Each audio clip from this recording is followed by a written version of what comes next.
love to hate on a place because it's not cool. Well, I'm in a location you cannot deny is paradise. Because it's in the name. Did you get that? Did I make a good joke? What if I told you I came here to Surfers Paradise in sunny Queensland because my friends laughed at me over suggesting it for a holiday getaway? Forget the glitz and glamour in my mind. They compared surfers to putting a fresh coat of paint on a sinking ship. I literally came here to see for myself. Is this holiday paradise? Or should I grab a life raft and make like a rat? My gutter level street cred is on the line. Anyway, I accept the challenge. So I'm flying into the Gold Coast airport. I'm on my way. I've booked into the Hilton Hotel, right in the centre of the action. I'm almost there. Accommodation check. I pack some sunscreen and flip-flops. That's easy. What more could I need? That was a really cool montage, but now I'm ready to see surfers. Wow, this place is okay so far. So I checked into the hotel and I settled into my room. I thought I'll start by looking around the hotel. I found a big pool, too many people. I found a little pool, it was full of screaming kids. I found another pool, and do you see where this is going? It was just right. I gotta stop getting all my inspiration from children's books. So I might have had a cocktail by the pool, but it will not affect the mission. I sweated my butt off in the sauna, and I did walk past the gym. Yeah, that felt good. Actually, I took way too long here. I visit a sauna, my brain melts like pulled pork. I have just realised I can't just sit by the pool, I need a game plan. Or I could just stay by the pool. No, don't be lazy, this is a holiday. Go do some work. Okay, step 1, the history. I need research. I need to know what makes this city beat. I need to know how did it mutate into the Surfers Paradise. Step 2, tourist sites. I need to probe them, and I need to check reviews. Step 3, the area. I need to get my legs outside this deck chair and use them to look around. Well, actually, my eyes will pilot the look around operation, but you get the idea. Step 4, the beach. It's in the name. Kind of. I should probably see it. Step 5, the nightlife. Is it glitz, glamour, or better compared to a mirror ball in a burned out strip club? Now, that's a good game plan. Let's go do some research.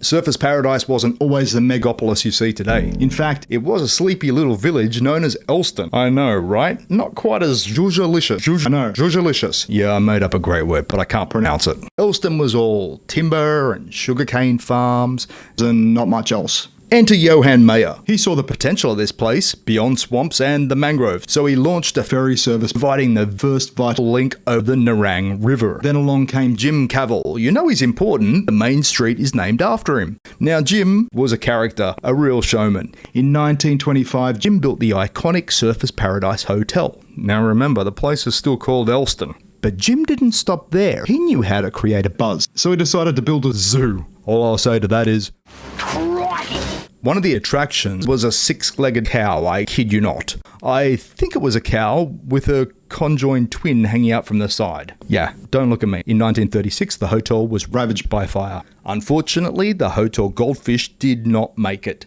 but all the other guests and animals were saved. There were, however, monkeys and lions wandering the streets, and it was apparently quite a task to find them all. In 1933, Jim campaigned and succeeded in changing the town's name. Just like his own hotel, the new name, Surfers Paradise. What a marketing genius. I probably should have picked a little less sus title. But now we see the boom years, high-rise buildings sprouted like mushrooms after rain. Bruce Small was a big reason behind that. Brucey Baby made bank by building Malvern Star Bike Company. Yeah, they were his. Then he moved to Surfers, playing the dual role of mayor and property developer. What could go wrong there? People may say his canal developments, inspired by the waterfront lifestyle of Florida and a touch of glamour for the Australian coast. Once havens for the wealthy, now a celebration of the Gold Coast lifestyle. Brucey and fellow Florida lover Bernie Elsey were the brains behind the iconic Meter Maids. These ladies, in their gold bikinis and big smiles, would help tourists avoid fines from the newly installed parking meters. The Meter Maids remain as a reminder of community spirit and a throwback to a much more carefree era. So history, check. This was interesting, and thanks to my great research, I know the city better. The Homeschool Association would approve. Gold star for Wikipedia research. Now my brain is full of useless facts. It's time to put them to use.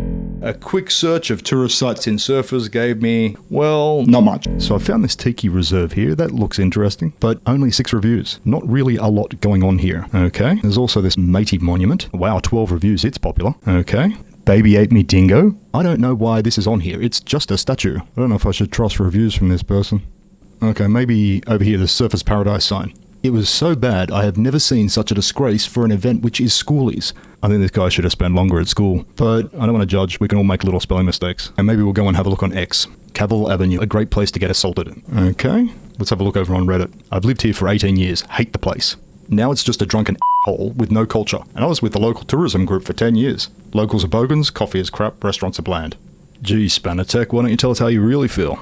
Now, after reading some of these reviews, I'm starting to wonder if my friends were right and I'm wrong and this place is pretty shit after all. Okay, let's get started. So I'm excited to look around the main street and beach area. I am liking the atmosphere around there, but first I'm going to go check out this tiki park. This is the exit to Cavill Lane. What's going on here?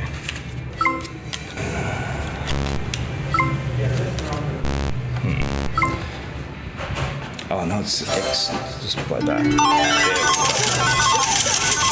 So here we are at the end of Cavill Avenue on the opposite side to the beach. Over on the other side, you can see the canals. There's a lot of residential over on the other side. It's got like a bit of a Miami sort of vibe to it with the waterfront houses on the canals. They have more canals here than Venice. No gondoliers though. Don't come here expecting that. There's a ferry stop, and I think that tiki is just around the corner. overall the park is nothing special. This used to be a tiki motel, something like this. What do you got here? The tiki stands guard over a forgotten kingdom. You know, in these days of Instagram, you can't even get up close to it and get a selfie with it. This was the entrance to the Tiki Village Hotel, a relic of the hedonistic 80s. The hotel, built by Bernie Olsey, was legendary for its pajama parties. Wow. If this tiki could talk. Wait, I think I heard something. Oh, and here comes the garbage trucks. Sadly, the tiki had a makeover and it's not pretty. The authentic wood look is gone, and unfortunately, so has the charm. Now let's go check out Matey. Now I'm wondering, has Surfers Paradise become a paradise lost? Is it a victim of its own success? I guess thousands of tourists would disagree. Surfers is a great hub for theme parks, including Dreamworld, SeaWorld, and Warner Brothers Movie World. For nature lovers, the lush hinterlands of the Gold Coast. Lush? With the obligatory waterfalls and hiking trails are a short drive away. Off the coast, you may see a migrating whale. Lush. Okay, I try to avoid the word lush. Reminds me of a Valentine's Day tragedy. I sent a girl anonymous flowers. The card read, "You're lush, babe." I know, I'm all class, but I forgot the freaking apostrophe between the U and the R. So instead of saying, "You are lush, babe," I was basically saying I was the lush babe. And so I was too embarrassed to call her. I never spoke to her again. Sorry, Ellen. Missed out on a good one there. No, oh, there's Matey. That's the other statue we had to find. Now, you might not think of a place like Surfers Paradise as being sentimental, but there's a story here that proves otherwise. This is Matey, a bronze statue dedicated to a homeless dog who wandered the streets of Surfers Paradise back in the 1950s. Matey is a friend to thousands of tourists. He became a local legend, a symbol of the city's kind heart. When he passed away, the community rallied together to create this memorial, a lasting tribute to their four-legged friend. It's a reminder that even in the midst of all the glitz and the glamour, there's still a sense of community here, a heart that beats beneath the surface. There you go. So is that what makes a difference here? A beating heart? I think it's time to open this patient up. Let's go deep into this palm top party, the lifeblood. Let's look at the main street and Seaside Promenade.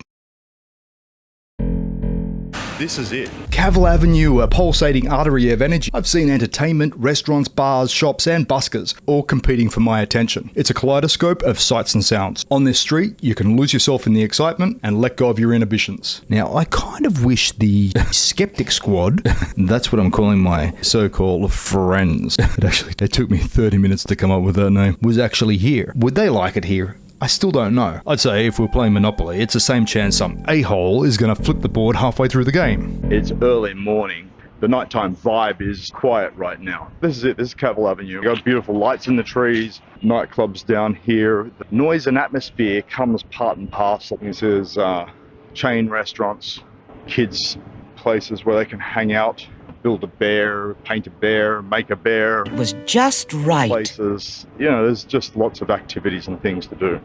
And at night time there's some buskers, it's a bit of music, just a generally good vibe. It's also the beer garden, famous beer garden, Lots of places to eat, drink, hang out. This is it.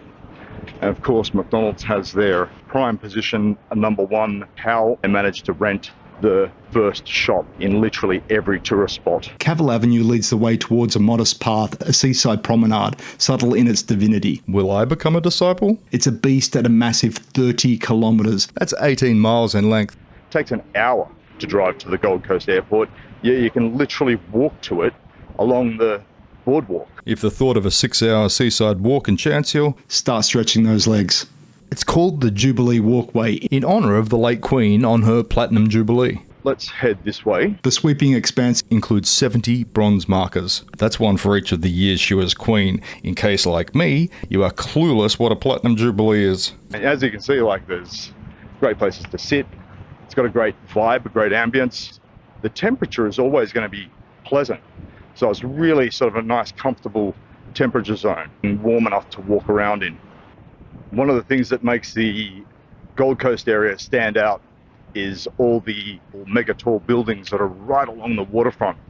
over there is the Q1. It was the world's tallest residential building when it was completed. The Q1 Sky Point Observation Deck. It's still a top destination for incredible views and occasional vertigo, because nothing says perspective like seeing the entire Gold Coast From 230 metres up, You might find your problems are small. compared to the endless horizons. I love a good sunrise, and sunrise here over the ocean, it does not disappoint. It's a spectacular show, costs $0, And requires only one thing. being awake. Down this way, you get to Broadbeach.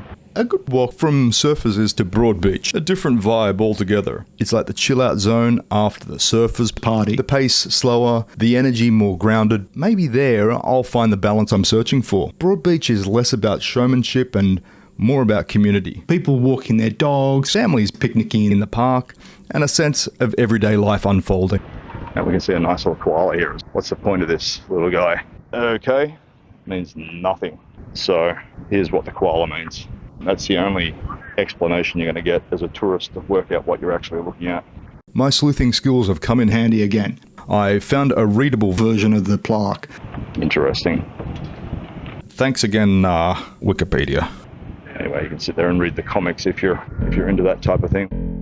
My journey has been exhausting. But now, This is the final boarding call. I think I've done okay. More okay after I eventually left the hotel. Now I'm heading to the beach, the Taj Mahal of tourism. Like an Englishman in the sun, I'm ready Ready for the ultimate conquest of the Pleasure Dome. whatever that means. Basically, my reputation hangs upon the wow factor of this palm line beach. After all, what is a surfer's paradise without a good beach? Honestly, I'm just hoping this totally goes well so I can slide back into a few cocktails and partake in the epic nightlife. Anyway, a seaside tourist holiday mecca is Only as good as its beach. So onward we go to investigate this sensational. climax. That just does not sound right. Oh my god, this is not going so well. I swear to God, I am covered in little bugs. And there, I didn't stop. I didn't lay on the grass. I am covered in little tiny, little bugs, little buggy things. Oh my God, they're literally everywhere, all over me. Oh my God. I might jump in the pool fully clothed when I get back to get rid of all these little bugs off me. Okay, so I went back to the hotel and jumped in the pool, then cooked for a while in the sauna, then I had a cocktail, and I think that finally got rid of the bugs. Lush. We're crossing now underneath the famous Surfers Paradise sign to the beach. The beach was everything you would expect of paradise. You can't deny the beauty of this beach. The sand is truly golden, the water crystal clear, and the waves perfect for surfing. This is what people come here for. I like the way that the waves never stop coming, and I like how problems are small compared to the endless sea. The waves continue to roll. Maybe I can too. This city, its vibe, and especially this beach, I love it. It's a source of energy, of renewal, and I can feel a connection to something larger than myself. It's like I've been carrying around a backpack full of worries and I've finally set it down. I fought off bugs and I risked my sanity searching out some of the tourist sites, but it was totally worth it. This place has a unique vibe, built from its history, and the laid-back culture complements the stunning beauty of the surrounding. This is one of the most amazing places in the world and a great place for family and friends to come on vacation. I'm going to reward myself with a cocktail or two in some of the famous bars and nightclubs. This is the release that completes the holiday, and I'm in for one or two. There is nothing better than earning a cold drink on a hot and adventurous day. Note to self, it's okay to let go sometimes. I'm going to be one tanned and relaxed bro when I see my friends again. Take that, you haters. I have a new appreciation for Surfers Paradise. Like its skyline, this city reached for the stars. It's a reminder, with the right attitude, you can soar to these heights too. With holiday over and nothing left but mankini lines, I head home to reminisce and tell anyone who will listen about my amazing spiritual rebirth. Thanks for watching. I honestly love you for watching to the end. Just don't ask to borrow money. Hit subscribe for good vibes and have a sensational day.